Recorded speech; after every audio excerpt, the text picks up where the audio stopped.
اللہ الرحمن الرحیم۔ السلام علیکم دوستو، امید ہے آپ سب خیریت سے ہوں گے۔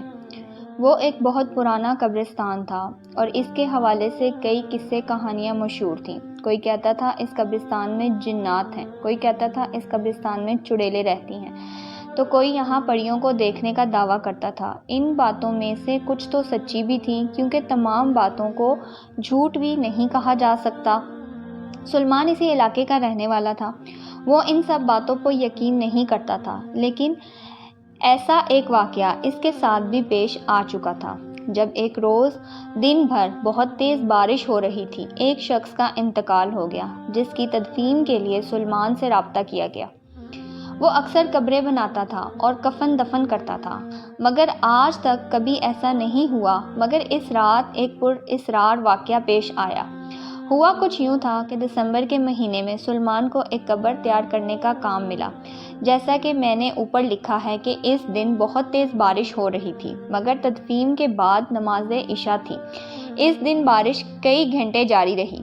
شام میں جا کر اس بارش کا زور ٹوٹا تھا۔ مغرب کے بعد سلمان نے قبر بنانا شروع کی اور اپنے کام سے فارغ ہو کر میت کے آنے کا انتظار کرنے لگا۔ میت آتے آتے کوئی 10 بجے کا وقت ہو گیا اور تدفین سے فارغ ہوتے ہوتے رات 11 بج گئے۔ تدفین کرتے کرتے جس کے بعد سلمان جانے کا انتظار کرنے لگا۔ جب تمام لوگ قبرستان سے چلے گئے تو سلمان نے بھی اپنا سامان سمیٹنا شروع کر دیا۔ تمام کام سے فارغ ہو کر وہ گھر جانے لگا۔ ابھی اس نے آدھا قبرستان پار ہی کیا تھا کہ اس نے دیکھا کہ قبرستان کے اندر سے روشنی آ رہی تھی۔ اسے قبرستان میں دور کچھ جلتا ہوا نظر آ رہا تھا۔ اس نے سامان وہاں رکھا اور روشنی کی طرف بڑھنے لگا۔ کچھ آگے آ کر اس نے دیکھا وہ کالی چادر میں ملبوس ایک لڑکی تھی، جس کے ہاتھ میں ایک لکڑی تھی اور اس لکڑی میں آگ جل رہی تھی۔ وہ حیرانگی سے اس لڑکی کی طرف کو دیکھ رہا تھا، کیونکہ لوگوں کی تدفین ہوئی تھی، ان کے ساتھ وہ نہیں تھی۔ اور پھر سلمان نے سوچا کہ اس ٹائم کسی لڑکی کا قبرستان میں کیا کام؟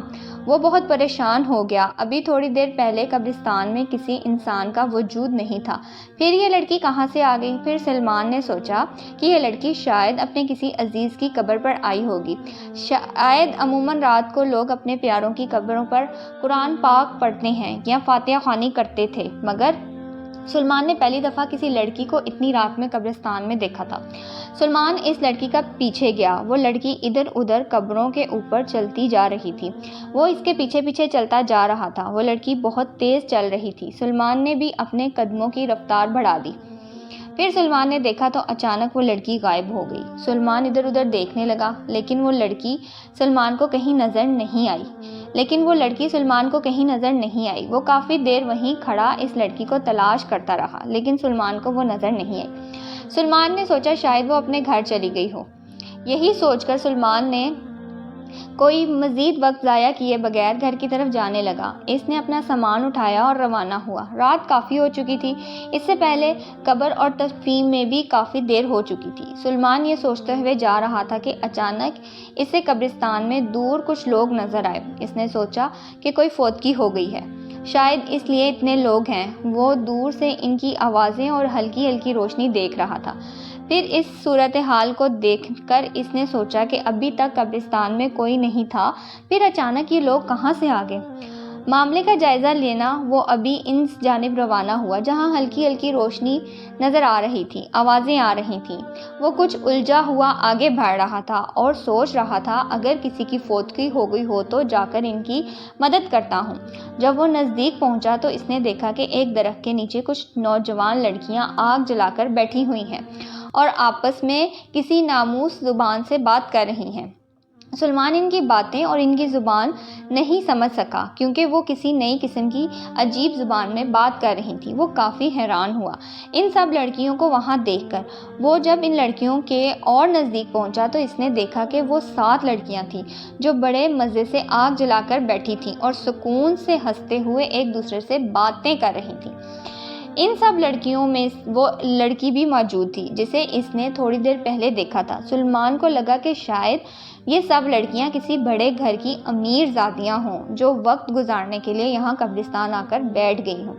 سلمان نے غصے سے ان لڑکیوں کو مخاطب کیا اور پوچھا، تم کون ہو اور اس وقت قبرستان میں کیا کر رہی ہو؟ سلیمان کے سوال کا کسی نے جواب نہیں دیا۔ سلیمان ایک بار پھر بولا، کیا تم سب کے گھر والوں کو معلوم ہے کہ تم سب اس وقت تک قبرستان میں بیٹھی ہو؟ ایک بار پھر ان لڑکیوں نے سلیمان کی آواز سنی اور وہ سب کھڑی ہو گئیں۔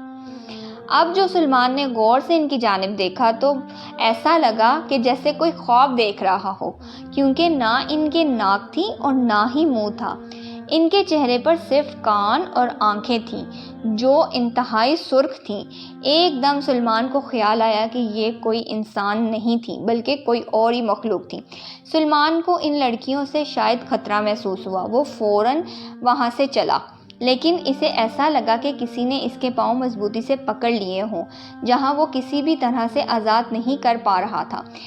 جس کے بعد وہ جو بھی مخلوق تھی وہ سلیمان کے قریب آئی، اور جیسے انہوں نے کے قریب آئی سلیمان کو چھونے لگی۔ اس کو ایسا جھٹکا لگا جیسے کوئی شخص نے بے دہانی میں بجلی کی تار کو چھو لیا ہو۔